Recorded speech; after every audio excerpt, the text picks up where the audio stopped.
Dahil pag yan po'y nangyari, masigurado talaga, magkakagulo. So, ang nagkakagulo na po ay yung nabanggit ko na posibilidad na baka maaresto ang ating Pangulo Duterte.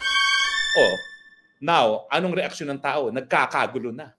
Walang tigil ang aking telepono. Anong gusto niyong gawin namin? Magpi-people power na ba tayo? Ako naman po, uminahin po tayong lahat ha, kasi hindi pa naman po nangyayari. Pag nangyari po yan, asahan niyo po, ako'y mag-i-spokesawar at ako mananawagan para sa mga Pilipino na manindigan. Pag nangyari po yan, asahan niyo naman ako na ako'y mag-spokesawar dyan. So ngayon, kulang po kayo. Now, bukod dun sa aking tatlong sources, na talaga naman pong mga kapanipiniwala yan, no?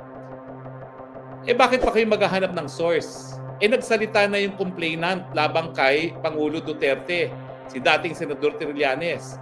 Anong sabi niya? Tapos na ang investigasyon, ang susunod na lalabas na ang warrant of arrest. Di ba sinabi niya yan? Bakit pa kayo nagdududa na mangyayari yan? Siya ang complainant. Confidential ang proceedings ng ICC, pero hindi nila po pwede baliwalain ang mga complainants. Dahil sila ang complainants. Meron nga doon section sa ICC para dun sa mga victims, no? Kasi talagang progressive po ang progressive dahil nga they respond to the victims, no? Meron talaga opisina that takes care of yung victims, no? Hindi naman biktima si Trillanes, pero siyempre sa kahit ano namang legal proceedings, kinikilala kung sino mga complainant, at complainant yan si Senator Trillanes. So bakit natin pagdududahan siya kung sinasabi niya na palabas na ang warrant of arrest? Pero ang sinasabi ko po, hindi naman ako solely nag-rely kay dating Senador Trillanes. Nagkaroon po ako ng tatlong iba't ibang sources na malapit na daw ang arrest. Pero ito po hindi malinaw kung ang warrant of arrest ay galing sa ICC o galing dito sa Pilipinas. Bakit? Ay nasa dyaryo ngayon yung mag-amang Romualdo na Camiguin nagsasabi na yung sinabi daw ni Presidente na dapat maghiwalay ang Mindanao, secession. Yung dating tao ni Presidente Duterte, Secretary Anyo at Secretary Galvez, anong sabi nila? We will meet any threat to secede from the Republic with force. Ano ibig sabihin yan? Gagamitan namin ng dahas, poprotektahan namin ang territorial integrity ng Pilipinas. So, yung isang kongresista at dating gobernador nagsasabi, sedition. Yung isa nagsasabi, we will meet it with a threat of force.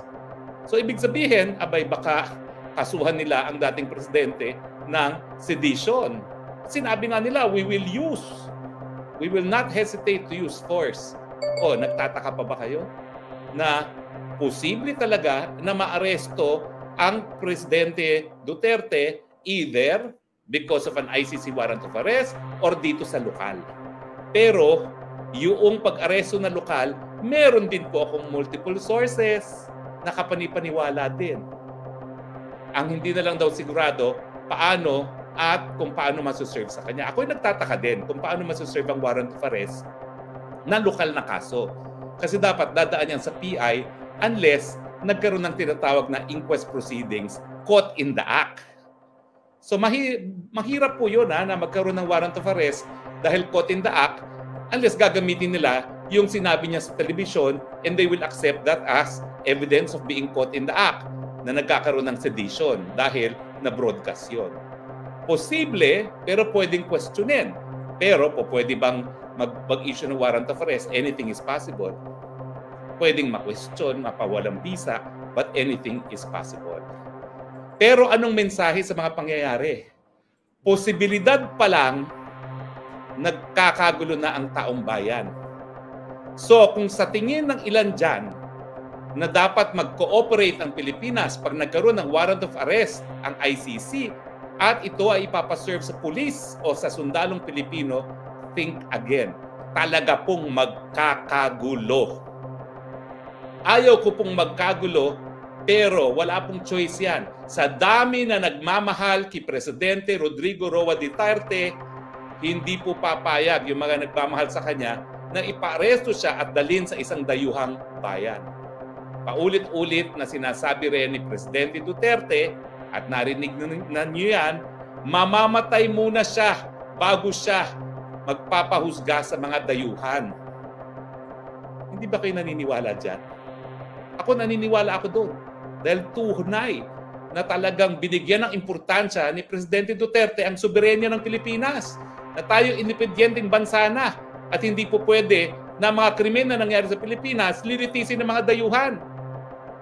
So, sa mga nagsasabi, ay fake news, well, unang-una, sa mga panahon po ngayon, wala nang fake news.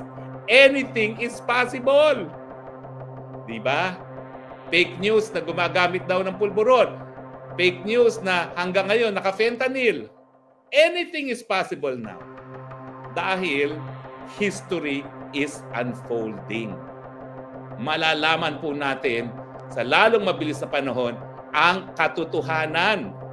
Kasi yan ngayon ang hingi ng taong bayan. Ano ang katotohanan? Doon sa warrant of arrest, tignan natin kung ano mangyayari. Sana wala. Sana yung reaksyon ng tao na wala pa, na talagang natataranta ang tao dahil mahal si Presidente Duterte, will make this administration to make the right choice. Kung ICC warrant of arrest yan, wala talagang basihan para makipag-cooperate dahil hindi na tayo miyembro ng ICC. Pag siya'y inaresto, miski hindi na tayo miyembro, ang remedyo, habeas corpus na po yan dahil illegal arrest na yan. Dahil hindi na tayo miyembro, wala na tayong obligasyon na makipagtulungan. Pag siya naman inaresto dahil sa sedition, well, kinakailangan dumaan muna yan sa preliminary investigation. So illegal din yung pagkaka-aresto. Ang mensahe ng taong bayan na ngayon pa lang, balita pa lang na may posibilidad na nagkakagulo na, natataranta na, huwag niyong gawin. Sasabog po yan, parang social volcano. So imbis na kayo ay mag-deny na mag-deny, tignan nyo anong reaction ng taong bayan. Galit po sila sa mere possibility na maaresto ang dating Presidente Rodrigo Roa Duterte. Whether be it sa ICC o whether be it sa kanyang mga sinasabi. Tama ba ako o mali? Di ba ako yung nagsasabi lang kung anong damdamin ng taong bayan? Huwag niyo pong gawin yan. Puputok tayo na parang pinatubo. That will trigger chaos pag inaresto nyo ang dating Presidente Rodrigo Roa Duterte. Paano huhupa ang tension ngayon sa posible ng pagkakaalis o pagpapaaresto kay Presidente Duterte para mawala ang alinlangan na aarestuhin siya dahil sa ICC? Yun po, gumawa po si Presidente BBM ng Memorandum Circular addressed to all executive agencies including DOJ, NBI, PNP, and AFP. Walang makikipagtulungan sa ICC. Nakasulat yan na order. E di huhupa yung possibility na maaresto dahil sa warrant of arrest. Di ba po? Pero habang kasing salita lang at nakokontra ng ibang tao, gaya ng kalihim ng Department of Justice, wala pong maniniwala sa salita. Kasi pinatigil ang pirma, tuloy. Di ba ho? Hindi daw kailangan ng amendments ng economic provisions, tuloy pa rin. Ano nangyari? Akala nila may kasunduan na sila. Ayun, gera na naman ang Senado at ang Kamara de Representante. Parang wala pong ibig sabihin ng salita sa bayang ito. Dapat isulat dahil pati ang husgado will be guided kung anong nakasulat. Yan po ang dahilan. Kaya kapag ikaw nag-file ng certiorari, kinakailangan may certified true copy. Bakit ayaw isulat? Di ba po? Hay, nako. So, ang tutukan po natin, paano ang reaksyon ng bayan na hindi pa nangyayari. Dahil pag yan po yung nangyari, masigurado talaga, magkakagulo. Yan po ang katotohanan.